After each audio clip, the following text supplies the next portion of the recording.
पहली बात तो आप अहंकार के बैठे हो कि मैं सबकी मदद करता हूं। तुम में है क्या जो तुम मदद कर सकते हो? क्या है तुम में मदद कर सकते हो?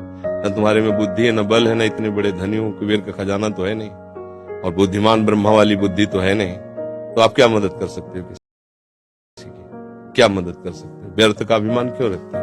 भगवान कृपा करके यदि किसी को एक लोटा पानी तुमसे पिलवा रहे हैं तो इस बात को ऐसे क्यों नहीं देखते हो कि भगवान कृपा करके इन रूपों में मेरी सेवा स्वीकार कर रहे हैं, मैं मदद। इसीलिए तो तुम्हें क्रोध आ रहा है, क्योंकि कामा संजायते क्रोधा, क्रोधा स्मृति विभ्रमा, स्मृति भ्रंशात बुद्धिनाशो, बुद्धिनाशात प्रणश्यति।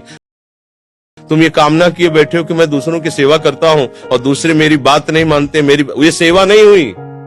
तुम उनसे सम्मान चाहते हो। हमने तुमको पानी पिलाया, तुम्हें प्रणाम करो, हमारी बात मानो, हमारे अनुकूल चलो, इसे सेवा थोड़ी कहते हैं। सेवा कहते हैं नेकी कर दरिया में डाल। सेवा कर दी, अब तुम गाली भी दोगे तो हमें स्वीकार है। तुमने जल पी लिया, आनंद से तुम मस्त रहो, हमें गाली दोगे कोई परेशानी नहीं। इसे कहते सेवा। सेवा करके सामने वाले को झुकाने की बात आना, उसे सेवा नहीं कहते। पहली बात गलत हो आप, तभी आपके अंदर क्रोध आता है। यदि आप गलत नहीं होगे तो आपके अंदर क्रोध नहीं आएगा।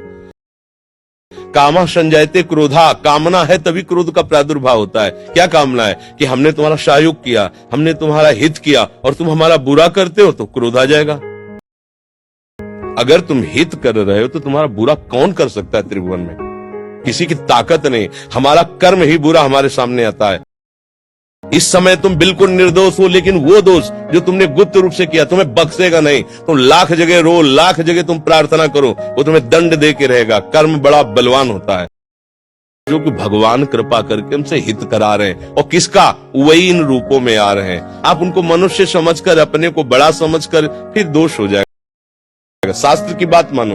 भगवान कह रहे हैं मैत्रः करुण एवच, लेकिन निर्ममो निरहंकारा। सबसे मित्रवत व्यवहार करो, ममता न करो, सबको सुख प्रदान करो, लेकिन अहंकार न करो। ये अहंकार ही तो क्रोध रूप में परिणित हो रहा भैया। दोष को खुद पकड़े हुए हो, दूसरों पे दोष देखते हो, कैसे सुधार होगा? बात सुनो, यहां मुंह छुपरी बात नहीं होगी। तस्मात् शास्त्रम प्रमाणम ते कार्याकार्यो व्यवस्थितो। सही बात सुनने के लिए भी छाती में बल चाहिए। बोलने की तो बात जाने दो, सही बात सुनने के लिए हमारे अंदर बल चाहिए। अगर तुम इस बात को सुन ले, समझ गए, तो तुम गृहस्थ में रहते हुए भी महाशक्तिशाली बन सकते हो। पर आज हम क्या है कि शक्ति खुद अपनी खो रहे हैं, इसीलिए क्रोधित हो रहे हैं। कमजोर क्रोधित होता है, बलवान क्षमावान होता है। बलवान क्रोधित नहीं होता है, कमजोर को क्रोध आता है, कामना युक्त को क्रोध आता है। हम दूसरे का हित कर रहे हैं, ये अहंकार है।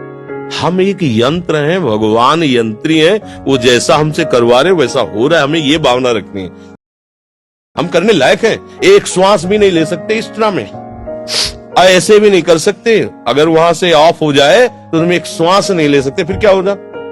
एक कदम नहीं चल सकते, फिर क्या होगा?